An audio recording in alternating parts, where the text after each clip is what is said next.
Pablo Escobar has been identified by American authorities as Colombia's leading exporter of cocaine. Porque en cualquier momento había un atentado. Eso parece una cifra de esas que se ven solamente en los cuentos de las mil y una noches. At the height of his power, one man controlled 80% of the world's cocaine trade.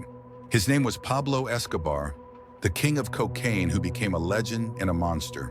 By the late 1980s, his Medellín cartel earned more than $70 million a day, flooding the streets of Miami, New York, and Los Angeles with his product. But behind the money, behind the luxury, was a river of blood. Thousands of lives lost. Judges, journalists, politicians, even children caught in the crossfire. In 1993, after years of war with the Colombian state, Escobar was hunted like an animal. He was once the seventh richest man on earth, yet he died alone on a rooftop in Medellín, bullets ripping through his body. A man worshipped as a modern Robin Hood, yet feared as a ruthless killer. How does a poor boy from Colombia rise to become both savior and destroyer of his nation? This is the story of Pablo Escobar, the king of cocaine who became a legend and a monster. Stay with us, because the truth behind his empire is darker, stranger, and more tragic than you could ever imagine. Pablo Emilio Escobar Gaviria was born on December 1, 1949 in Rionegro, Antioquia. His father tilled the soil for a modest living, and his mother taught children in a one-room schoolhouse. Soon the family moved to Medellín, a city expanding with industry but also crime. Pablo grew up in a household with 7 siblings, where money was always short and ambition had to be fierce. From childhood, he promised his friends that one day he would become rich, not just comfortable, but untouchably powerful. Colombia in the 1950s and 1960s was a nation still scarred by la violencia, a decade of civil war between liberals and conservatives that left more than 2,000 dead. The streets bore the memory of killings, political assassinations, and forced displacements. Out of this chaos, militias, guerrilla movements, and paramilitary groups emerged, adding layers of violence. For the poor, it was a country without guarantees. For Pablo Escobar, it was an environment that rewarded boldness more than obedience. Teachers recalled him as bright, disruptive, and stubborn. He studied briefly at the Universidad Autónoma Latinoamericana, but books could not contain his ambition. He abandoned the classroom, entered the school of the streets. As a teenager, he sold fake diplomas and smuggled stereo equipment. He learned the value of cash and the greater value of connections. Soon, he was stealing cars, then running a ring that provided stolen vehicles to traffickers. By the early 1970s, Escobar had already tasted power, ordering kidnappings and extortions to grow his influence. His name circulated in Medellín's underworld long before cocaine made him famous. At that time, Colombia was already central to global smuggling routes. Marijuana plantations on the Caribbean coast exported tons to the United States. But marijuana was bulky and easy to detect. Cocaine, refined from coca leaves in hidden laboratories, was compact, profitable, and in rising demand. In Miami nightclubs, a line of white powder became the symbol of wealth and rebellion. Escobar saw the opportunity earlier than most. He partnered with traffickers such as Alvaro Prieto and Fabio Ochoa, and through them began to understand the mechanics of a new economy. He invested in processing labs in the jungles of Colombia and Peru. Small planes, some piloted by American adventurers, carried shipments to Florida. At first, these flights carried just a few kilograms, hidden in tires or clothing. Within years, they carried hundreds of kilos, then tons. Escobar perfected a system where profit multiplied with every trip. Medellín in this era was a city of contradictions. Factories produced wealth for a few, while the majority lived in barrios perched on steep hillsides without clean water or electricity. Escobar realized that the same system that neglected the poor could be turned to his advantage. He funded housing projects, sports fields, and clinics. He built a neighborhood called Barrio Pablo Escobar, where hundreds of families moved into houses paid for by his fortune. In these communities, his face was painted on walls like a saint.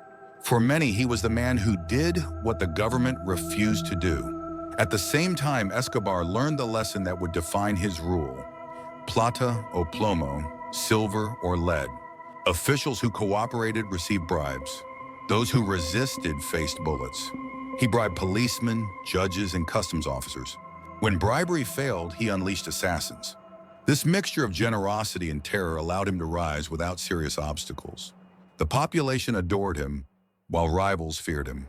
By the late 1970s, Escobar's ambitions stretched beyond smuggling. He wanted legitimacy.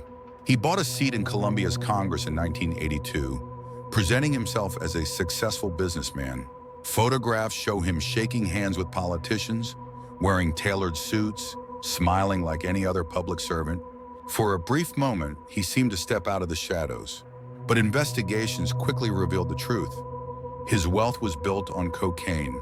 His political career collapsed almost as quickly as it began, yet the episode demonstrated his reach. A drug trafficker could walk into the halls of power and nearly stay there. Escobar's empire was still in its early phase, but the foundations were already clear. He controlled production from coca leaf to cocaine powder.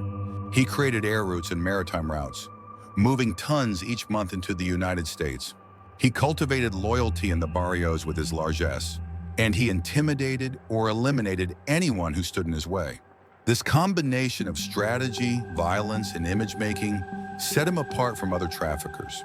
He was not just a criminal, he was building a parallel state, one that millions of Colombians recognized as stronger than the official government. Yet this rise carried within it the seeds of tragedy. His gifts to the poor bought silence, but silence hid the murders that multiplied in Medellín streets. His wealth dazzled, but it was purchased with blood. His generosity won admiration, but it demanded obedience. Beneath the applause, the violence was growing, and Colombia was moving toward a storm unlike anything it had seen before. Escobar's rise had been fueled by ambition and cunning, but by the mid-1980s, the first fractures in his empire were impossible to ignore. To enforce his will, he recruited armies of sicarios, teenage boys from Medellín's poorest neighborhoods. For these youths, loyalty to Escobar promised money, cars, weapons, and status that poverty had denied them. A generation of children grew up idolizing the patron, wearing gold chains and carrying pistols before they were old enough to vote. They killed police officers for a monthly salary, and for every officer who fell, Escobar paid a reward. It was the birth of a death economy that turned Medellín into the most violent city in the world. Fear spread far beyond the barrios. In Bogotá, bombs exploded near government buildings, shattering windows and killing bystanders. Judges were murdered in their homes. Entire families of officials vanished overnight, punished for refusing to cooperate. In Medellín, the sound of gunfire became part of daily life. Parents warned their children not to linger in the streets. Schools closed early when rumors of an attack spread. Ordinary citizens lived with the knowledge that they could become collateral damage in a war they had never chosen. One of the darkest moments came in November 1985 when the Palace of Justice in Bogotá was stormed by the guerrilla group M19. Escobar was accused of financing the operation to destroy files that could incriminate him. The siege ended in flames, leaving more than 100 people dead, including half of the nation's Supreme Court justices. Colombia's institutions were shaken to their core. For many, it was the day faith in justice itself collapsed. As the violence escalated, Escobar's enemies multiplied. The Cali cartel, once business partners, began to align with the government against him. Their leaders saw opportunity in Escobar's recklessness. While he bathed Colombia in terror, they quietly expanded their networks, presenting themselves as less violent alternatives to the Medellín machine. Rivals who once feared him now plotted to replace him. International pressure mounted as well. In Washington, officials debated how to combat the flood of cocaine that poured into American cities. The U.S., Insidious Drug Enforcement Administration increased its presence in Colombia, providing intelligence, equipment, and training to Colombian forces. The extradition treaty between the two nations became Escobar's greatest fear. To him, dying in Colombia was preferable to living in a U.S. prison cell. His war cry was clear: we will not be extradited. That vow turned into rivers of blood. Escobar ordered assassinations of those who supported extradition. Politicians, journalists, even presidential candidates were gunned down. Luis Carlos Galán, a reformer who spoke openly against the cartels, was killed in front of thousands during a campaign rally. His death sent shockwaves through the nation, convincing many that democracy itself was under siege. Meanwhile, the bombs grew bigger. In 1989, an explosion outside the DAS intelligence agency killed dozens and injured hundreds. The attack scarred the capital and symbolized the cartel's willingness to strike at the heart of the state. That same year, Avianca Flight 203 was destroyed in midair by a bomb intended for a rival, killing every passenger aboard. Skies above Colombia became another battlefield in Escobar's war. For ordinary Colombians, survival meant silence. Taxi drivers refused to carry police officers, fearing retaliation. Shopkeepers paid protection money to cartel enforcers. Mothers prayed their sons would not be recruited as sicarios. Life shrank into routines of fear, where every street corner might hide a gunman and every crowded plaza might explode without warning. The legend of Escobar as a Robin Hood began to fracture under the weight of mourning families and empty graves. Inside the cartel itself, tensions grew. Some of Escobar's closest allies began questioning his strategy. Endless war drained resources and provoked powerful enemies. The Ochoa brothers and other associates worried that his obsession with fighting the state would destroy them all.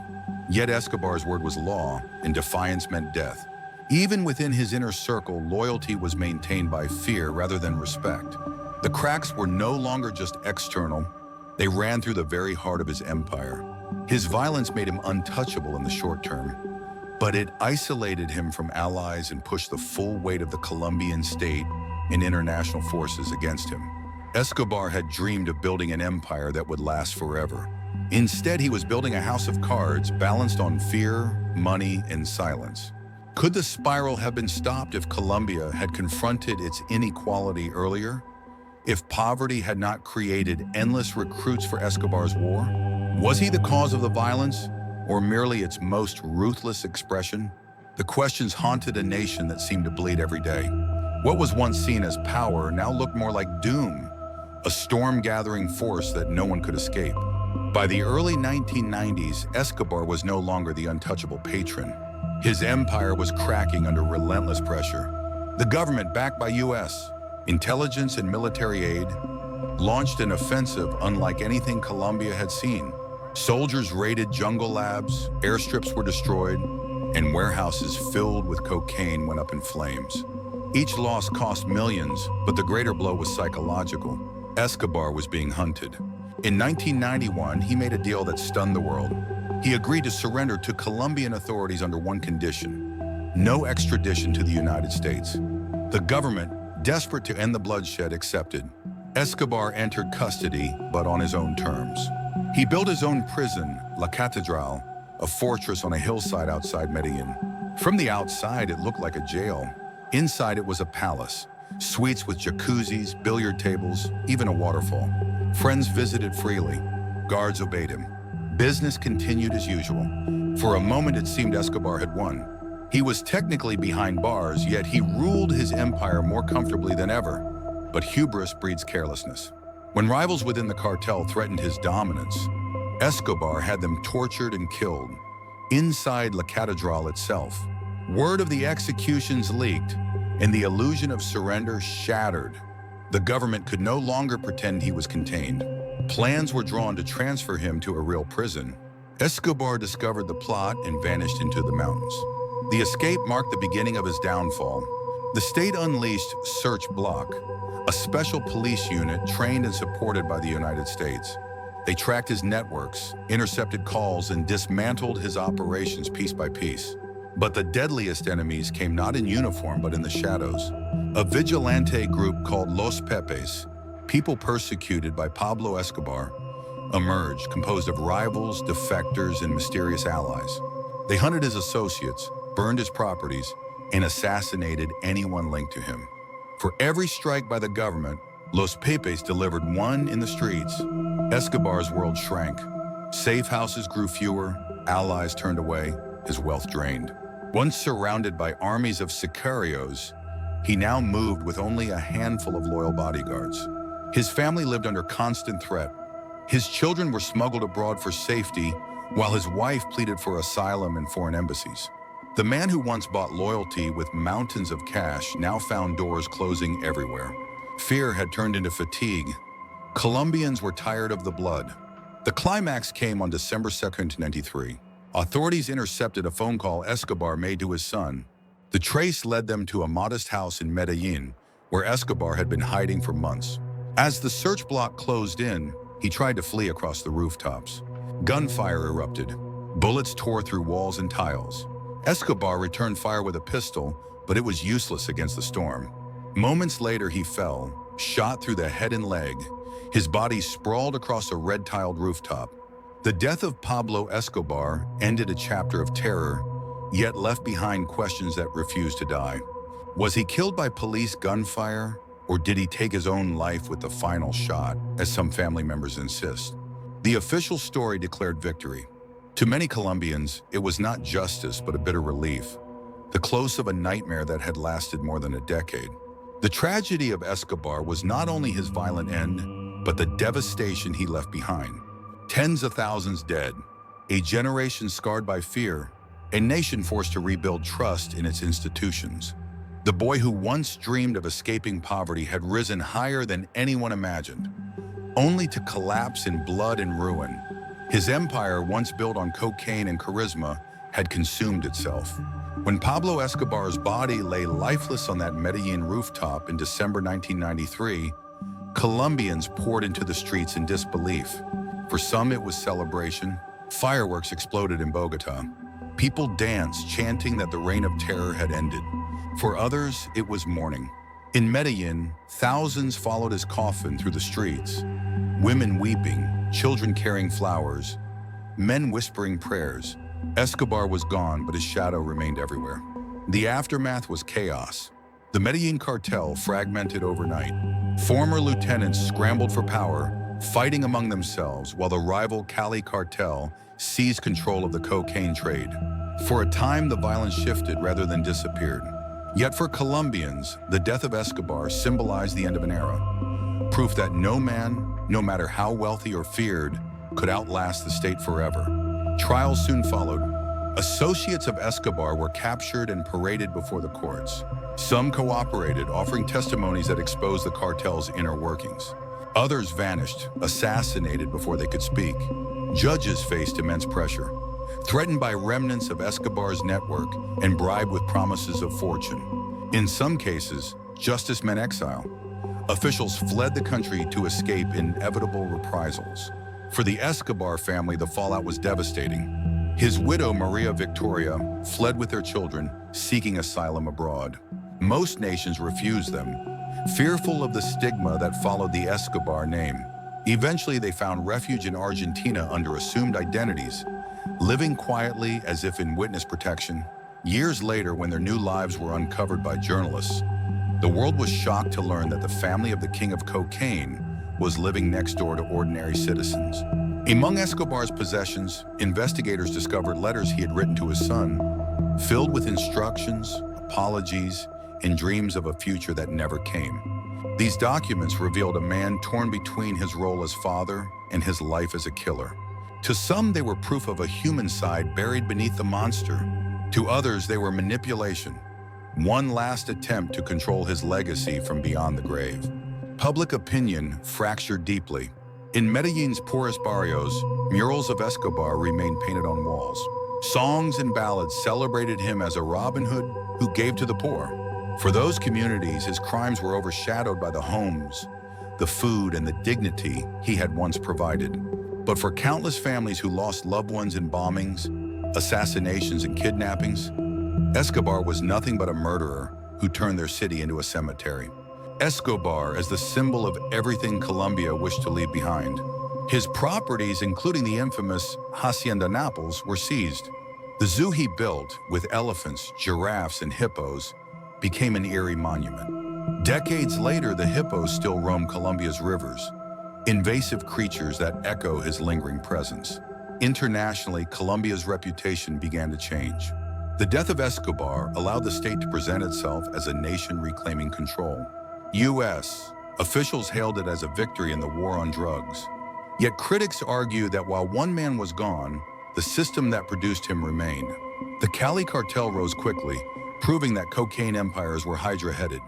Cutting one head simply meant another appeared. Still, Escobar's death marked a turning point. His trial had never happened in a courtroom. It was fought in streets, mountains, and rooftops. The verdict was written in blood. Colombia paid the highest price, but the world drew lessons about the costs of corruption, inequality, and unchecked ambition. The contradictions endure. Was Escobar a villain who destroyed his country, or a product of a society that failed its poorest? Was he a father who loved his children, or a tyrant who sacrificed thousands for his empire? These questions continue to haunt Colombia decades after his fall. Pablo Escobar's story did not end on that rooftop in Medellín. In many ways, it began anew. His death left behind not only the ruins of an empire, but also a myth that refuses to die. In Colombia, his name is still spoken with a mixture of fear, anger, and reluctant fascination. To some, he remains the ruthless criminal who drenched his country in blood. To others, he is remembered as the man who gave when the state gave nothing. The contradiction is his legacy. Decades after his fall, Colombia still bears the scars. Families search for answers about disappeared loved ones. Communities live among silent memorials. Bullet-riddled walls, abandoned safe houses, mass graves hidden in the hills. The hippos wandering the Magdalena River, descendants of the animals Escobar imported for his private zoo, have become an uncanny symbol. Creatures out of place, thriving long after the man who brought them is gone. They are living reminders that the past is never fully buried. Escobar's story has traveled far beyond Colombia. Books, films, and television series have turned him into a global figure, his face recognizable from posters and streaming platforms.